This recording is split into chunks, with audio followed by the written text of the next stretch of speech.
아멘. 예, 감사합니다. 제가 말로는 교회 얘기를 정말 많이 들었어요. 저희 아내가 같이 목사님 가정하고 같이 이제 신앙생활도 했었고 또 훈련도 받아서 저희 아내를 통해서 얘기를 참 많이 듣다가 저는 처음 온 거죠. 목사님도 오늘 직접 뵌 건 처음이죠. 사진이랑 이제 말씀으로만 듣다가 직접 뵌 건 처음인데 낯설지가 않아요. 예, 이게 낯설지 않은 이유는 모르겠어요. 왠지. 근데 낯설지 않고 아 하나님이 일하시는 곳이구나라는 생각이 들어서 너무나 마음이 좋았습니다. 제가 몇 분 정도 시간이 있는 거죠? 마음대로면 제 최고 기록이 18시간인데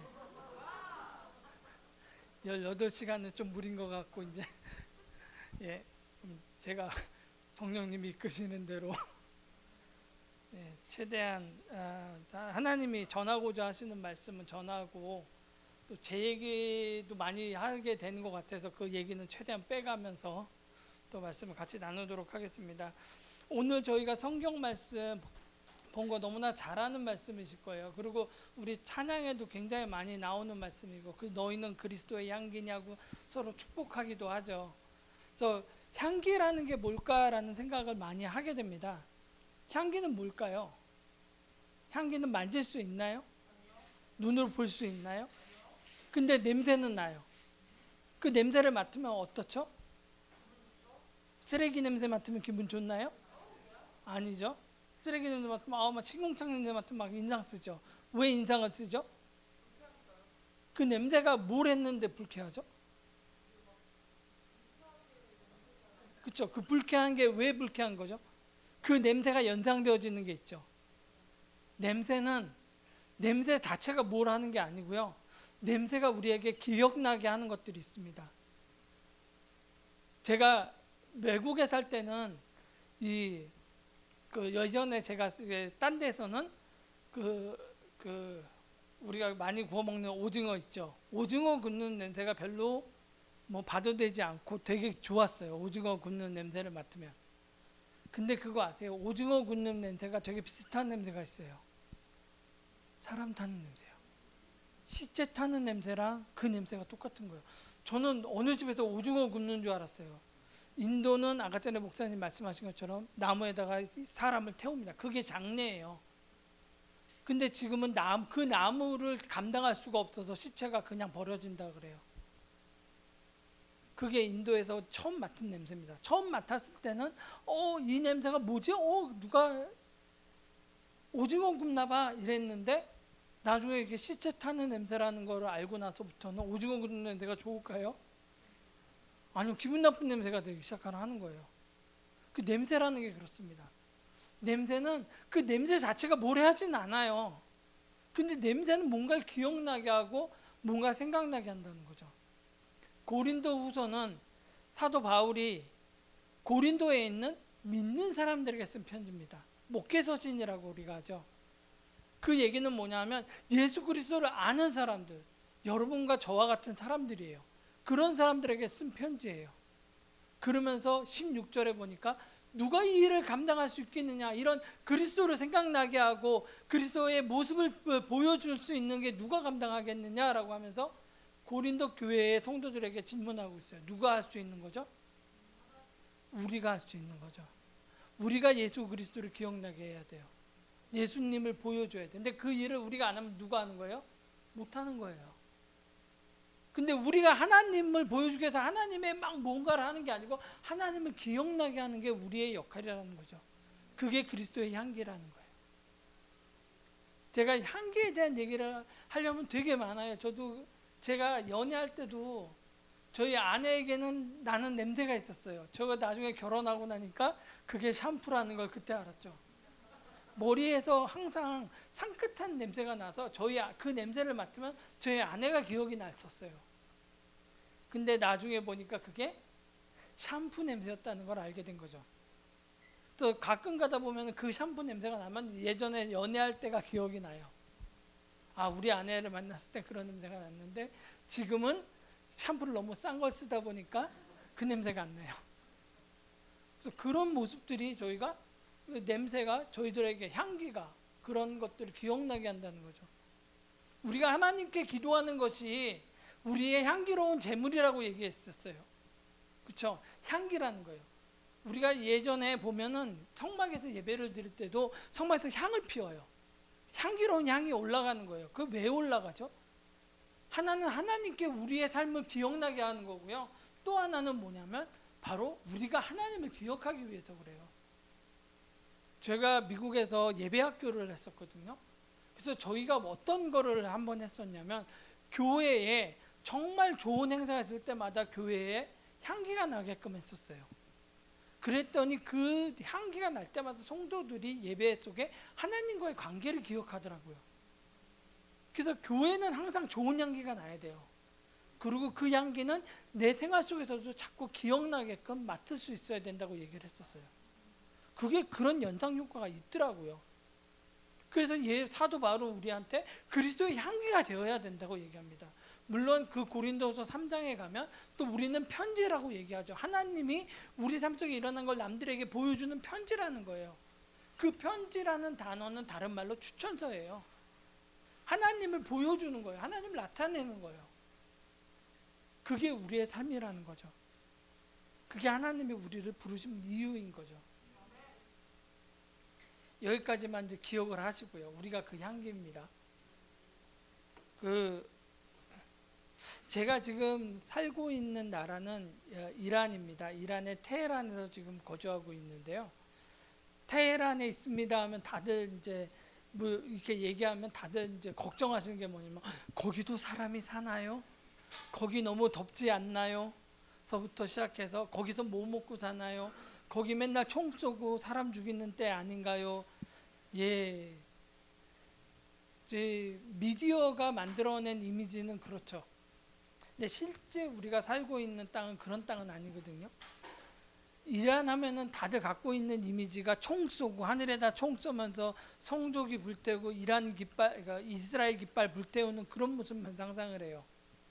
왜냐하면 우리가 본 거, 뉴스를 통해서 본 거는 그것만이니까요. 제가 이란에 살면서 성족이 불태우는 거를 한 번도 못 봤고요. 뭐 이스라엘 국기 태우는 것도 말할 거 없고요. 왜냐하면 그런 장소에 가깝게 갈 수가 없어요. 외국인은. 그리고 그렇게 흔하게 길거리에서 볼 수 있는 장면이 아니에요. 이란 사람들도 저게 도대체 어딘지 모르겠다고 얘기할 정도로 그들만의 삶인 거죠. 왜 우리나라도 왜 태극기 들고 왜 시위하셨던 분들 이렇게 모습 보면은 우리나라 전 국토가 그런 거 같잖아요. 그것만 찍어서 보여주면. 근데 그때 당시에 안 그런 반대쪽도 있었죠. 마찬가지예요. 이란도 한쪽만 있는 건 아니에요. 이란이란 땅은 원래 종교와 정치가 일치되어 있는 신정절 정치를 추구하는 나라입니다. 그래서 이슬라믹 리퍼블릭 오브 이란이라는 이름을 가지고 있습니다. 국호가. 이란은 리퍼블릭이지만 이슬람이라는 거예요. 이슬라믹 리퍼블릭. 그래서 종교와 정치가 일치되어 있는 나라입니다. 근데 그 땅에는 그러다 보니까 정치는 이슬람익이 맞아요. 정치는 굉장히 이슬람틱해요. 하지만 국민들의 삶은 굉장히 리버럴하고 세큘러리즘, 그러니까 세속주의가 많아요. 종교적이지 않아요. 저희 테헤란에 처음 여행 오시는 분들이 놀라는 게 뭐냐면 아니 여기는 이슬라믹 컨트리라는데 왜 아잔 소리가 안 들리죠? 그 터키 같은 나라에 가면은 제일 먼저 들리는 게 내가 터키에 왔구나라고 느끼는 게 뭐냐면 하루 종일 이제 시간대마다 들리는 아잔 소리. 아잔은 뭐냐면 이슬람 사람들이 기도 시간에 모스크에서 틀어주는 그 코란 소리예요. 그러니까 우리 식으로 얘기하면 성경을 틀어놓는 거예요. 크게. 그리고 기도하라고. 그래서 모스크 안에서만 기도하는 게 아니고 전국 각자 자기네 처소에서 막 그 바닥에다가 카페트 깔고, 물론 그 카페트는 페르시안 카페트입니다. 그거 깔고 위에서 막 기도하는 그런 거를 상상을 하고 갔는데 아잔 소리가 안 들려요. 그래서 제가 그 이란 친구한테 물어봤어요. 여기는 이슬람 컨트리라는데 기도 안 하냐 니는? 한대요. 하는 사람들은 한대요. 그럼 안 하는 사람들은 안 하는 거죠. 저는 처음 가서 놀랬던 게 뭐냐면 기도하러 가는 사람들이 없는 건 아니에요. 근데 인도에서 봤던 그런 행렬은 보질 못했어요. 인도에서는 낮 12시 되면은 다들 기도하러 가요. 인도 무슬림들은. 이란 무슬림들은 12시 되면 밥 먹으러 가요. 기도하는 사람들 없어요. 물론 제가 사는 데는 도시이기 때문에 시골이나 이런 컨트리 사이드랑은 좀 분위기가 다를 겁니다. 도시다 보니까 사람들이 안 하는 것 같아요.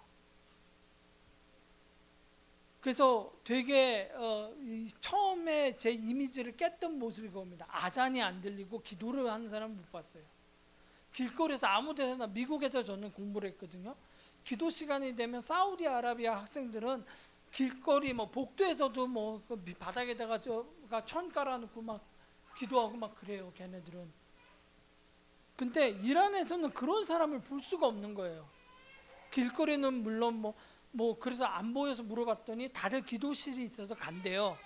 근데 기도실 앞에 가도 사람은 없어요. 그냥 기도실은 있는 건데 사람은 별로 없어요. 식당에는 바글바글한데 그 시간에.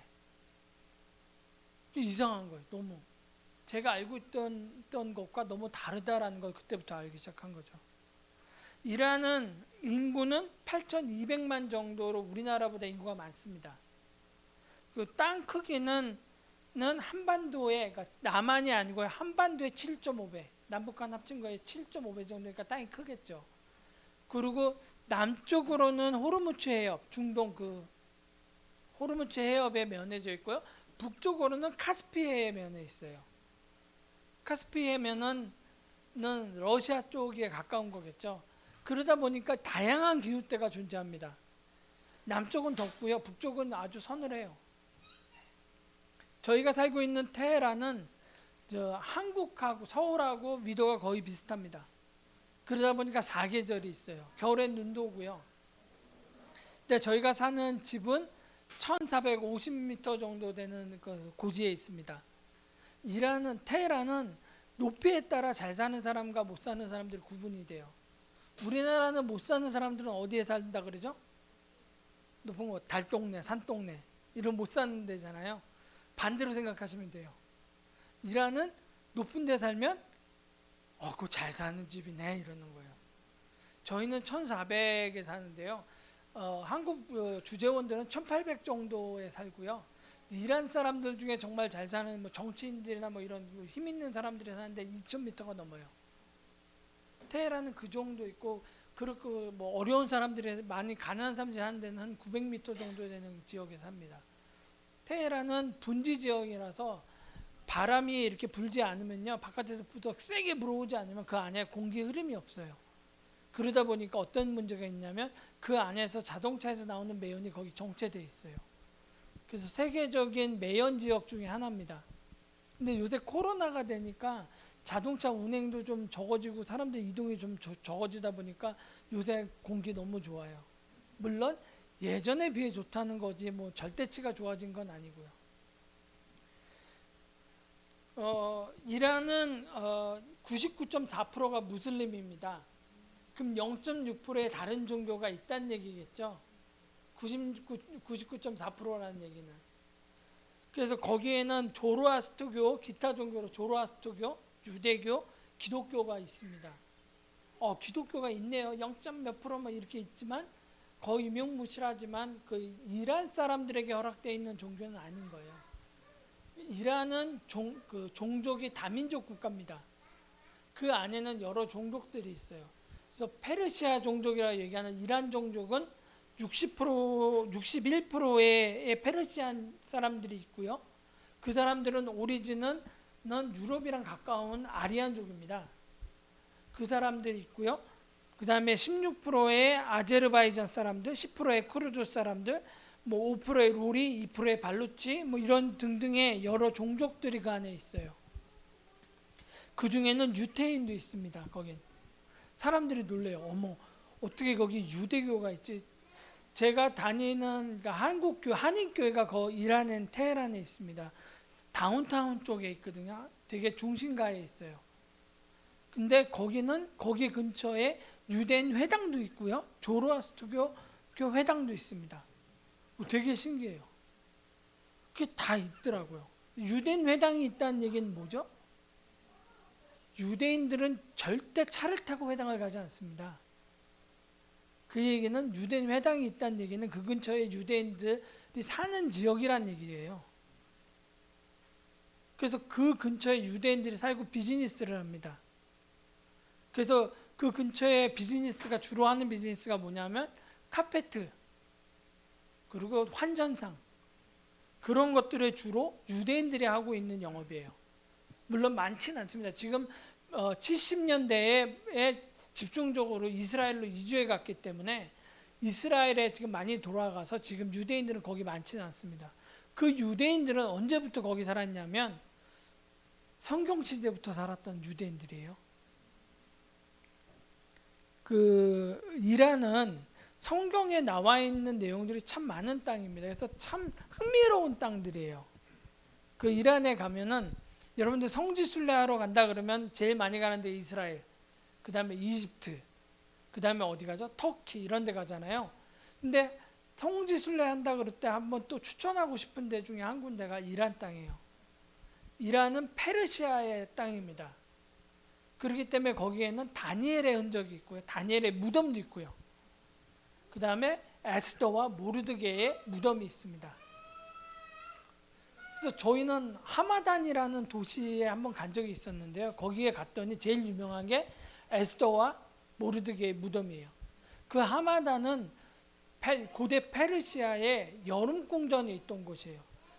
땅덩이가 크니까 여름에는 시원한 데다 궁전을 지어놓고 여름엔 거기가 있고 6개월은 나머지 6개월은 따뜻한 데가 있고 이런 식으로 되어 있거든요. 그래서 그 궁전이 하마단이라는 곳에 존재합니다. 그래서 저희가 그 하마단에 가서 모르드게 묘, 그러니까 에스더 묘를 가봤는데요. 그 에스더 묘에 들어가니까 참 놀란 게 뭐냐면 묘 안에 에스더와 그 관하고 모르드게 관이 그냥 안치되어 있어요. 들어갈 수 있어요. 근데 그 장소가 뭐냐면 저희가 되게 놀란 게 유대 회당으로 사용되고 있어요. 그래서 거기서 유대인들이 모인다는 거예요. 저희가 간 날 마침 그 랍비가 유대 랍비가 거기서 안내를 하고 있었어요. 그래서 물어봤어요. 여기에 유대인들이 살고 있냐? 그랬더니 살고 있대요. 그 회당과 그 무덤을 지키면서 사는 사람들이 있대요. 계속. 그래서 그 안에를 다 들어가 볼 수 있거든요. 들어가 봤는데 전 이상했어요. 모르드게랑 에스더랑 같이 무덤에 있는 거예요. 이상하지 않나요? 그게 뭘요? 같이 있을 수도 있죠. 아닌가요? 모르드게랑 에스더는 어떤 관계죠? 사촌이죠. 예. 그 관계가 한 무덤에 있다는 게 이상했어요. 부부도 아닌데 이걸 어떻게 부녀지간도 아닌데 어떻게 저렇게. 그래서 물어봤어요. 이게 왜 이렇게 돼 있는 거냐? 내 생각에는 이게 같이 있는 게 좀 이상한데 아무리 뭐 아빠처럼 키웠다 그래도 고아가 돼서 키웠다 그래도 후견인처럼 살았다 그래도 어떻게 무덤이 같이 있냐 그랬더니 원래는 따로 돼 있었던 거래요.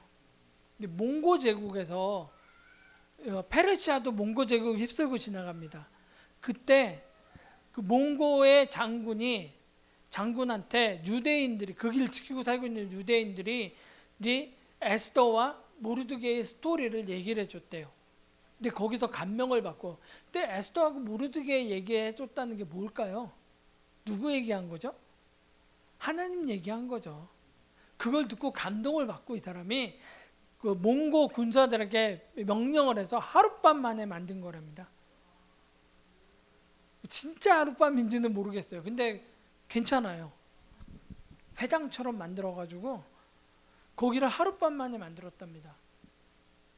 그게 지금까지 내려오는 거래요. 또한 뭐 다니엘 무덤이나 또 유대인들이 살았던 흔적들도 있고요. 하박국의 묘라는 것도 있고요.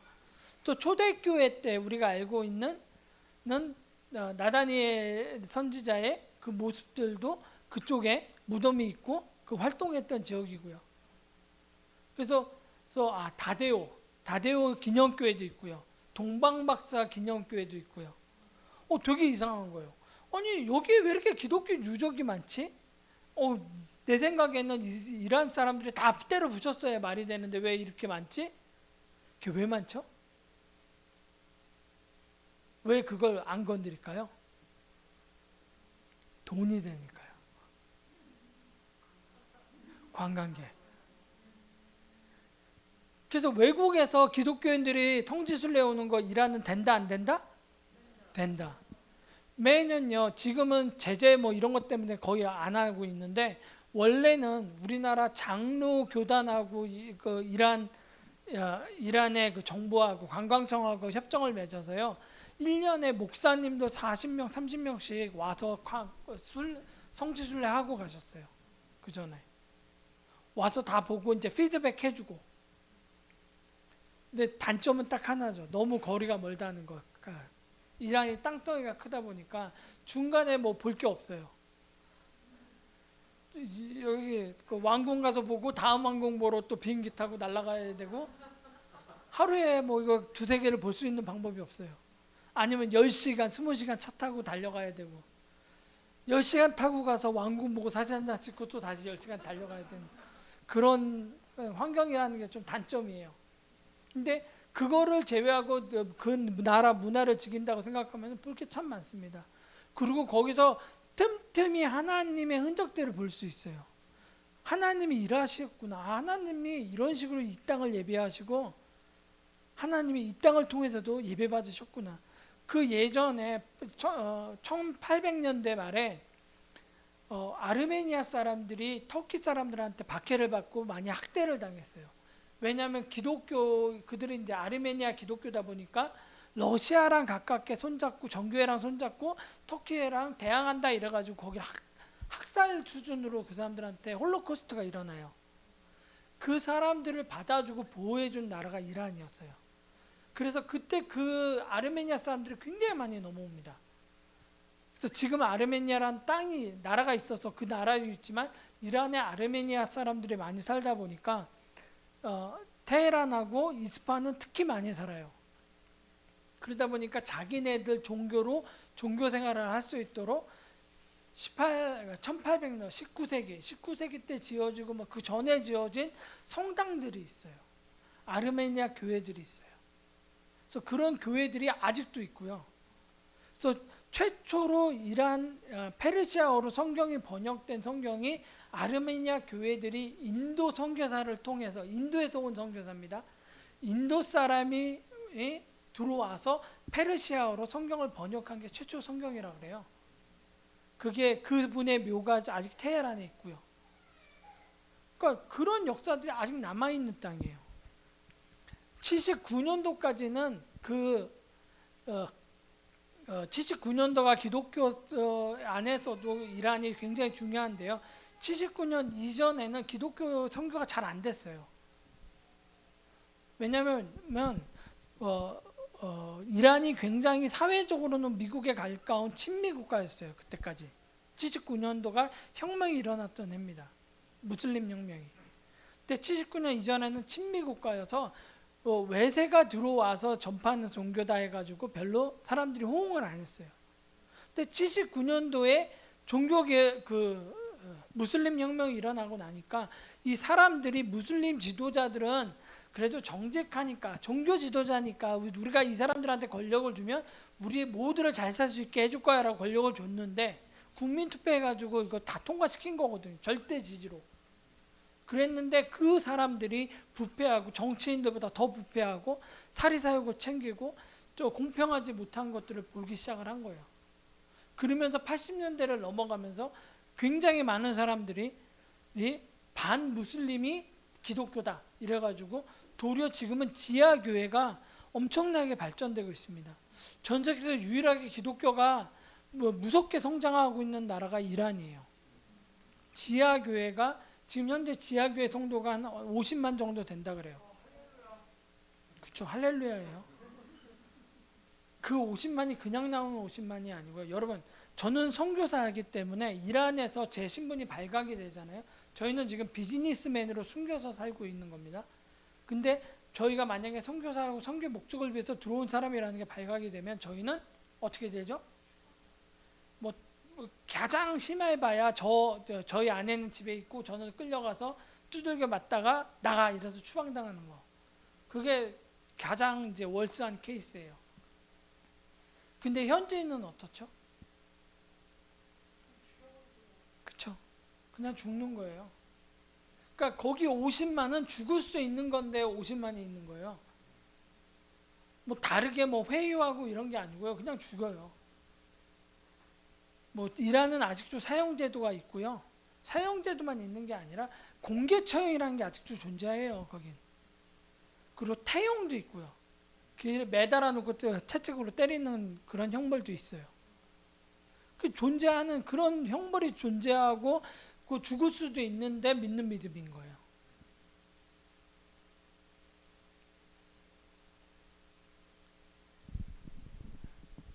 이란에서 제가 본 무슬림들의 삶은 제가 알고 있던, 저는 미국에서 종교학을 전공하면서 무슬림에 대한 공부를 많이 했거든요. 왜냐하면 언젠고 난 이란에 들어가서 이런 일을 할 거야 라고 생각을 했었기 때문에 그 공부를 하면서 갖고 있었던 내 지식과 또 내 경험치, 미국에서 만난 무슬림들과의 관계를 통해서 갖고 있는 경험치가 이란에 들어가니까 하나도 소용이 없었어요.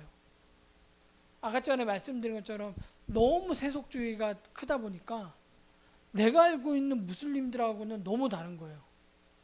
도리어 그냥 내가 길거리에서 만났던 미국 사람들하고 똑같은 거예요. 어느 정도냐면요. 얼마 전에 라마단이 끝났습니다. 그렇죠? 제 생각엔 열방교회도 라마단 때 기도 열심히 하셨을 것 같은데 그 라마단이 뭐 하는 날이죠? 왜 라마단이죠? 라마단이 무슬림들한테는 코란을 받은 날짜예요. 계시를 받고 나서 코란을 받기까지 그 한 달 동안은 그래서 코란 말씀대로 살겠다 이래가지고 정결하게 자기를 금욕적으로 사용하라는 겁니다. 그래서 뭐 음식도 적게 먹고 뭐 낮에는 해가 떠 있는 동안은 금식하고 물도 안 마시고 왜 그런 불편함을 감수하냐면 나를 깨끗하게 하기 위해서. 그 이유는 내가 코란대로 살겠습니다라고 하는 거예요. 굉장히 종교적으로 보면 굉장히 건강한 거예요. 근데 지금 실제로 라마단이 어떻게 시작되냐면요. 1시간 적게 일하는 날. 왜냐하면 라마단은 점심을 안 주기 때문에 점심시간이 빠져서 일하는 게 1시간이 줄습니다. 만약 관공서로 가면 관공서 영업 업무 시간이 1시간이 적어요. 그래서 조금 불편한 거죠. 그래서 라마단 기간에 원래 라마단을 지켜야 되고 물도 마시면 안 되고 금욕적으로 살아야 되는데 여러분 라마단에 그러면 해도 되는 거 하면 안 되는 거 이런 거 기준이 있을 거 아니에요. 여러분들 한번 생각해 보세요. 라마단에 담배를 필 수 있을까요? 없을까요? 우리 상식으로는 안 펴야 맞는 거잖아요. 왜요? 금욕이니까 술도 안 마시고. 근데 그러면 최소한 해 떠 있는 동안은 하지 말아야 되는 건데 물 대신 그냥 물 마셔요. 예. 이란 사람들 담배 피더라고요. 전 라마단 때 너무 깜짝 놀란 거예요. 그래서 이건 뭐지? 내가 알고 있는 상식하고 좀 벗어나는데 이건 뭐지? 물어봤어요. 몇 년 전에 라마단에 금연이다 해가지고 한 적이 있었대요. 한 번. 근데 그 기간 동안에 거기는 종교 지도자가 정치인들이 많습니다.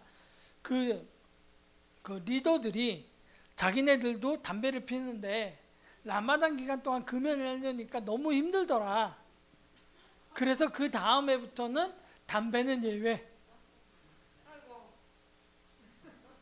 이걸 실용적이라고 해야 되나요?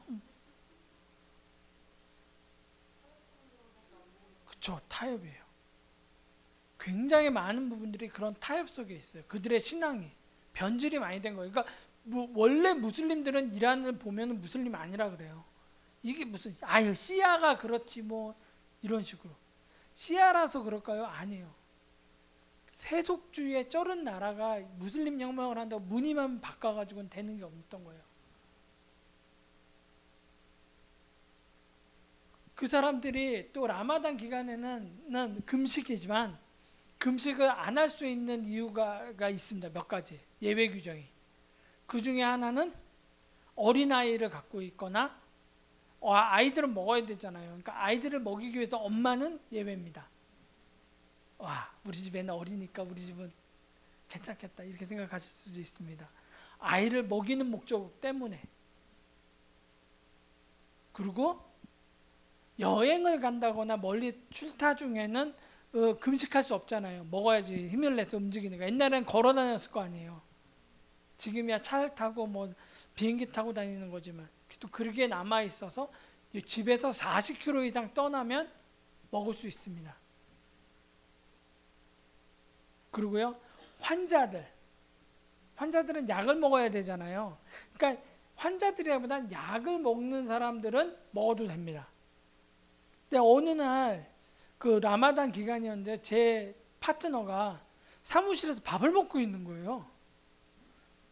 뭐지? 얘 지가 무슬림이라 했는데 얘가 사실은 무슬림이 아닌가 싶어서 물어봤어요. 야, 너 무슬림이라며? 지금 라마단 기간 아니야? 맞아. 근데 너 왜 밥 먹어? 밥 먹어도 돼, 난.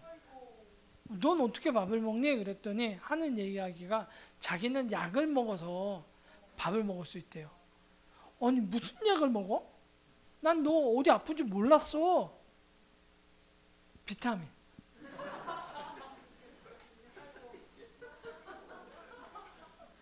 여러분, 비타민 많이 드시고 밥 많이 드십시오. 타협 아닌 거죠. 물론 제 그 파트너는 무슬림이지만 무슬림이 아니에요. 저랑 같이 비즈니스를 운영하는 친구는 무슬림이지만 무슬림이 아닌 이유는 무슬림이지만 모스크에 간 적이 5손가락이 든대요. 1년에 5손가락이고 평생. 근데 무슬림이에요. 왜냐하면 자기 신분증에 무슬림이라고 써 있어서 무슬림인 거예요. 명목상 무슬림인 거죠. 굉장히 많은 사람들이 이란에는 명목상 무슬림입니다. 그런 분들이 예수를 믿어서 지하교회 성도들이 되는 거예요. 지하교회 성도들에는 2가지 종류가 있더라고요. 제가 처음에는 몰랐는데 나중에 알게 된 게, 하나의 예수님을 영접한 이란 사람들로 예수님을 영접한 사람, 하나는 지하교회, 하나는 난민교회입니다. 이란의 제재가 너무 힘드니까, 이란에서 먹고 살기 힘드니까 이란을 벗어나서 난민 신청하시는 분들이 참 많아요. 특히 유럽 쪽으로 많이 넘어가십니다. 그래서 터키에는 그런 사람들이 거쳐가는, 난민주의를 거쳐갈 때 거쳐가는 그런 동네들이 많아요. 근데 거기를 들어가면 난민 신청, 유엔 난민지위 신청을 해서 난민지위를 받아야 자기들이 유럽으로 들어갈 수 있는 비자를 받을 수 있는 겁니다. 거기서 난민 신청을 하면 가장 쉽게 난민 신청할 수 있는 게 뭐 첫 번째는 종교적 박해가 있다. 2번째는 뭐 나는 게이인데 우리나라 무슬림은 게이를 허용 안 해서 나는 박해를 받고 있다. 이런 내용들을 가지고 하는 거예요. 그래서 한때는 이란에서 게이라고 해가지고 난민 신청하는 사람들이 너무 많았어요. 그랬더니 유럽에서 그거 검증하는 거를 다르게 만들었어요. 게이인지 확인하는 거죠. 말로만 게이라 그래서 되는 게 아니래요. 그러다 보니까 이 사람들이 제일 많이 택하는 방법이 뭐냐면, 나 기독교인이야. 교회 한번 간 적도 없는데 내가 어떻게 예수님을 믿게 돼가지고 나는 박해를 받을 거 위험이 있으니까 나는 이 나라에 살 수 없어. 그래서 나온 거야 라고 난민 신청을 하는 겁니다. 근데 난민 신청할 때 기독교인이 아니고 그런 식으로 하는 사람들도 있을 거 아니에요. 그러다 보니까 난민 신청할 때 검사를 할 때 시험을 보는 겁니다. 무슨 시험을 보죠? 기독교인인가 아닌가 성경 시험을 봅니다. 그 성경 시험의 레벨이요, 여러분들 보면 떨어지세요. 그 정도 레벨이에요. 10계명을 써라. 10계명 쓸 수 있죠. 성경 66권을 써라. 성경에서 말하는 핵심 주제는 뭐냐? 그거에 대해서 어떻게 해서 뭐 논문 쓰듯이 쓰는 것들이 막 많아요. 그러니까 이거를 공부를 안 할 수가 없는 거예요, 그 사람들이.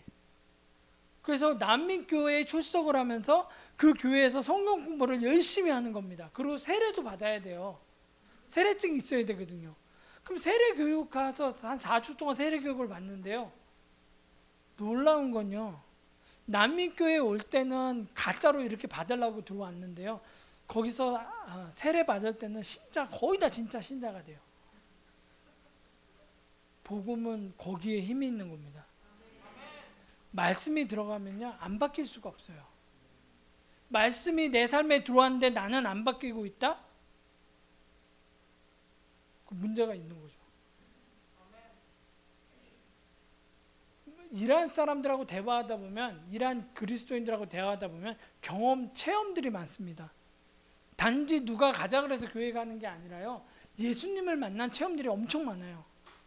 뭐 그게 환상이 됐던 꿈이 됐던 어떤 말씀을 통해서 어떤 계시가 됐던 하나님을 만나고 예수님을 만난 사람들이 교회에 나오는 거예요. 그 사람들이 단지 내 이웃이, 내 가족이 예수 믿으니까 나도 그냥 같이 가는 거야 라는 수준이 아니라 그 예수 그리스도가 그 안에 계시기 때문에 나는 간다는 거예요.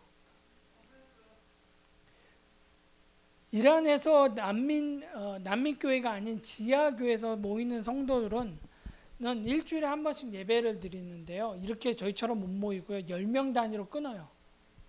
그리고 그 10명 단위로 아주 완전히 독립되어 있는 겁니다. 그 리더 한 명만 그 10명을 다 이제 연락처를 갖고 있는 거고요. 그리고 그 안에 있는 그룹은 절대 옆에 그룹을 알 수가 없습니다. 그래서 한 리더가 보통 2-3개 그룹을 인도하는데요. 그 사람들도 자기가 리더하는 그룹 이외에는 누가 지하교회 성도인지 몰라요. 그러다 보니까 이란에는 정확한 교인 숫자는 저희가 알 수가 없어요. 추정치는 작게는 30만, 많게는 100만이라 그래요. 근데 오픈도어에서 합리적으로 추계한 걸로는 50만 성도라고 얘기를 해요. 그 합리적으로 자기네 방법대로 추계한 거라 그래요. 근데 정확한 숫자는 우린 몰라요. 그렇잖아요. 뭐 숫자 머리 카운트를 해봤어야죠. 몇 개의 셀이 존재하는지조차도 모르는데 우린. 근데 그 중에 하나는 지하교회가 어떻게 시작됐는가 하고 물어보니까 80년대에 브라질 교회들이 선교를 많이 했더라고요. 이란은. 브라질에서 어떻게 선교했냐면요. 여러분 브라질 하면 뭐가 유명하죠? 삼바보다 더 유명한 거. 그쵸, 축구죠. 이란에서 축구 교실을 한 거예요. 축구 선교사들이 들어와서 축구를 했던 뭐 아마추어 선수 출신이든 프로 선수 출신이든 선수 출신들이 들어와서 동네마다 풋살장 만들어주고, 거기 가면 풋살장 많아요. 그 풋살장에 풋살 리그들을 다 만든 거예요. 근데 그 풋살 리그가 알고 봤더니 다 전도한 거예요, 거기서. 그래서 나중에 이란 국가에서 그 발각을 하고 이란 그 브라질 선교사들을 다 추출해냈어요. 그러고 나서 그 교회가 지하로 스며 들어간 게 지금 지하교회에서 가장 큰 브라질 교회라고 우리가 얘기하는 교회예요. 그래서 그분들은 시작은 브라질 그 축구 교실인데 지금은 교회가 더 크죠. 그런 지하교회 성도들, 그런 교회 말고도 이제 선교사들이 들어와서 조그맣게 만든 그 교회들이 지하교회로 10명 단위로 모입니다. 근데 지하교회 성도들은 뭐 어떻게 해서 모이냐면요. 10명씩 모이는데요. 여러분 모일 때, 교회 오실 때 다 핸드폰 들고 오셨죠? 근데 그거 아세요? 핸드폰이 도촌장치라는 거 아세요? 핸드폰만 있으면 핸드폰에 어플을 깔아서가 아니고요.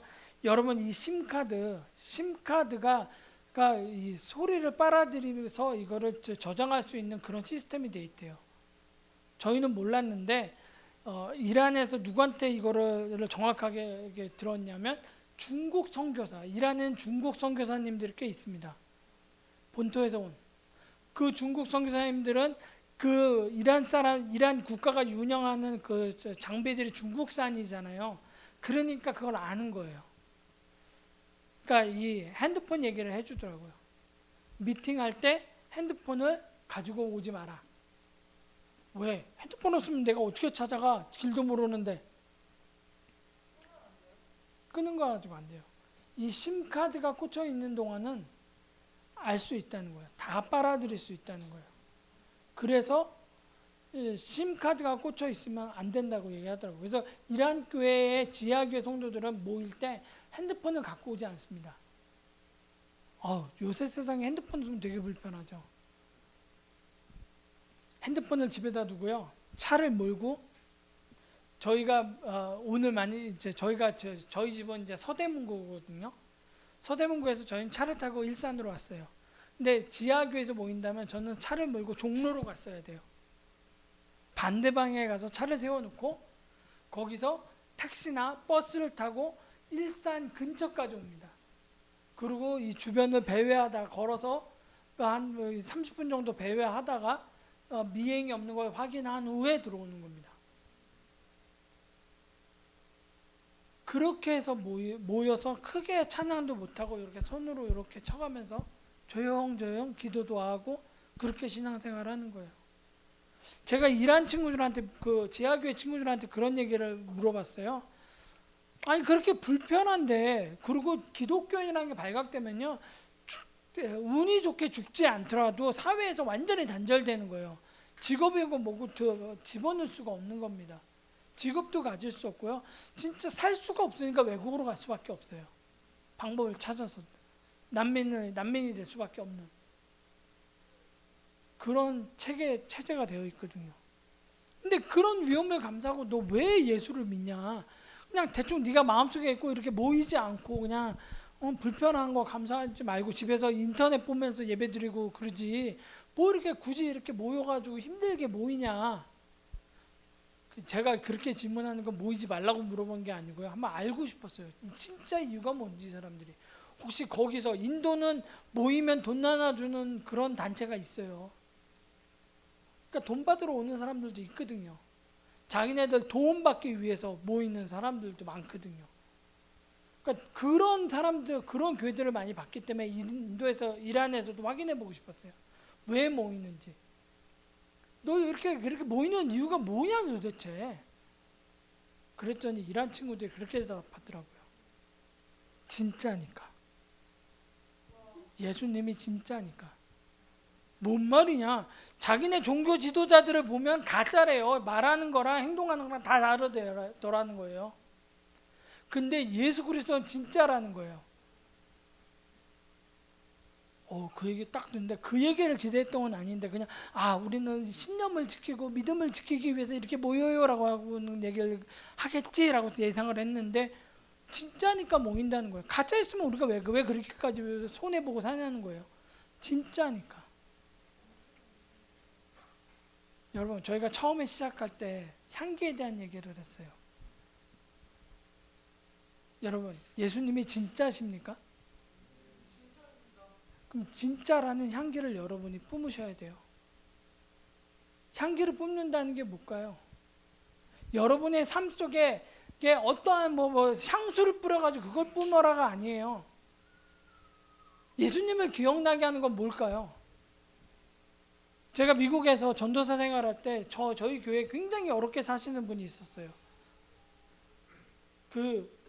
심지어는 11조를 하게 되면 자기 삶에 살 돈이 그만큼이 부족해지는 거예요.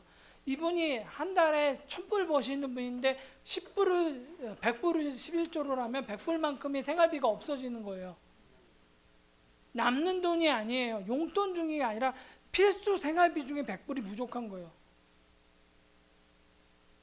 그런데 거기다 대고 11조 하십시오라고 해야 될까요? 말아야 될까요? 그분이 물어보시는 거예요. 전도사님 이런 11조 내가 이렇게 되면 이렇게 되는데 11조 해야 됩니까? 말아야 됩니까? 뭐라고 답할까요? 하셔야 됩니다. 성경엔 하라고 되어 있어요. 제가 할 수 있는 얘기는 여기까지입니다. 권사님이 어떻게 결정하든 그건 권사님의 결정이지만 제가 말씀드릴 수 있는 성경에 나와 있는 대로만 말씀드릴게요. 하셔야 됩니다. 그리고 저는 하셨으면 좋겠습니다. 근데 그분 진짜 하셨어요. 그럼 어떻게 될까요? 저도 저지만 저희 담임 목사님은 교회 강대에서 떠나질 못했어요.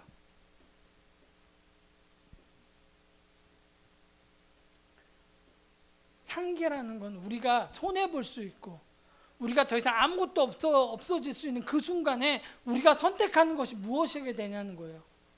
나의 이득, 나의 유익인가요? 내가 잘 사는 쪽으로 선택하는 건 그거? 내가 잘 사는 게 하나님을 드러내는 거다? 글쎄요. 그럼 못 살면 하나님의 가리는 건가요? 아니에요.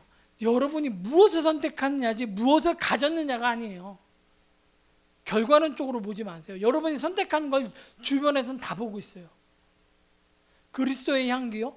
예수님이 십자가, 예수님 결과론 쪽으로 보면 나중에 하나님 우편에 계신 거지만 십자가 상만 딱 떼놓고 보면 십자가에 달려 죽으시면 처절한 죽음이에요.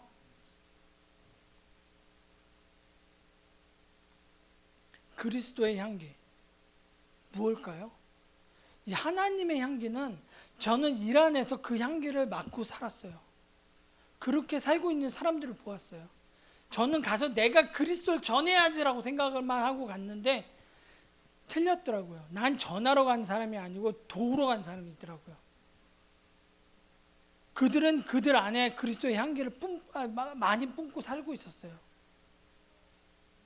예수님을 만나서 그렇게 선택하고 살아갔는데 누가 예수님을 안 믿겠어요? 지금 우리가 살아가는 이 서울, 이 시대, 여기 이곳, 한국, 대한민국이라는 세상, 그리스도의 향기가 풍겨지나요? 안 풍겨진다면 왜 그럴까요? 여러분 그거 아세요? 여기 끝에다가 커피 하나만 딱 갖다 올려놓으면 온 방안이 커피 향기로 진동을 합니다. 그 커피 한 잔이 없는 거죠. 그리스도의 향기에 그 한 잔이 없어서, 예수 그리스도 그 한 명이 없어서 대한민국에 그 향기가 없는 거예요. 저는 열방교회가 그 한 잔이 되어서 대한민국 전체가 그 향기로 진동할 수 있다고 믿습니다. 아니 전 세상에, 온 세계에 예수 그리스도의 향기가 진동할 줄로 믿습니다.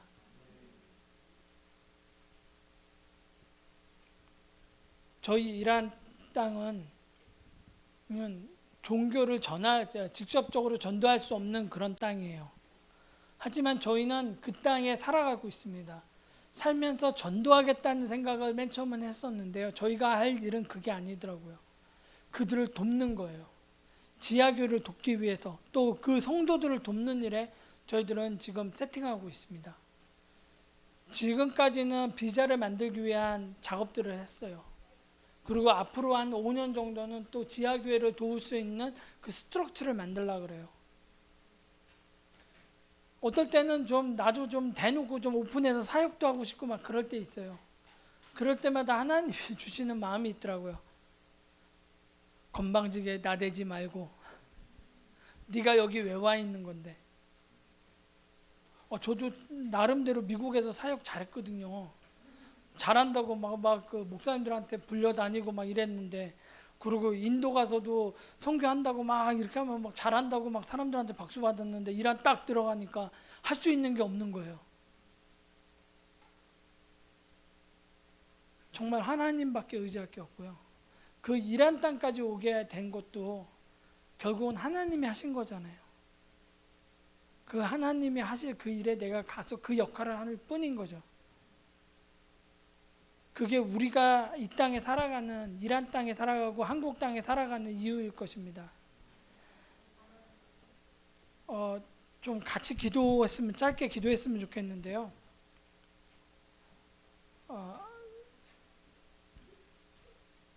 좀 그냥 그럴싸한 복음 말고요. 예수 믿으면 당신 잘 됩니다, 그런 거 말고요. 정말 복음, 우리의 삶이 이렇게 저주받은 인생에서 복된 삶, 돈 많이 버는 삶이 복된 삶이 아니라 하나님을 아는 그 삶 속으로 우리는 옮겨졌습니다. 우리에겐 미래도 있고 희망도 있고 우리에게는 영원한 삶도 있습니다라고 전하는 그 진짜 복음을 전하는, 가짜 아니고요. 나에게 유익을 위해서 틀어놓을 수 있는, 그런 타협할 수 있는 그런 가짜 말고 진짜 복음을 전하는 우리 될 수 있게 해달라고 좀 같이 기도하고요. 이슬람 지역에서 복음을 전하고 있는 우리 선교사님들 지금 굉장히 많이 발각돼서 추방당하고 계십니다. 그런 선교사님들의 안전을 위해서도 기도해 주시고요. 또 우리 사랑하는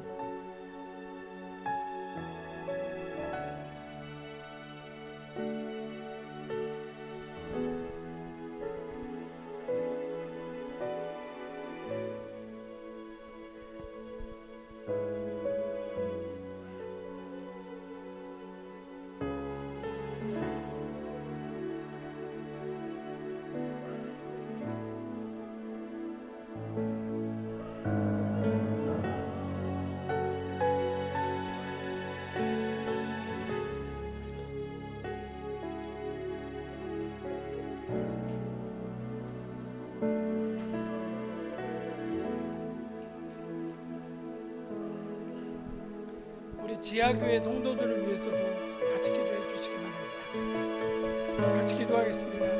하나님 감사합니다.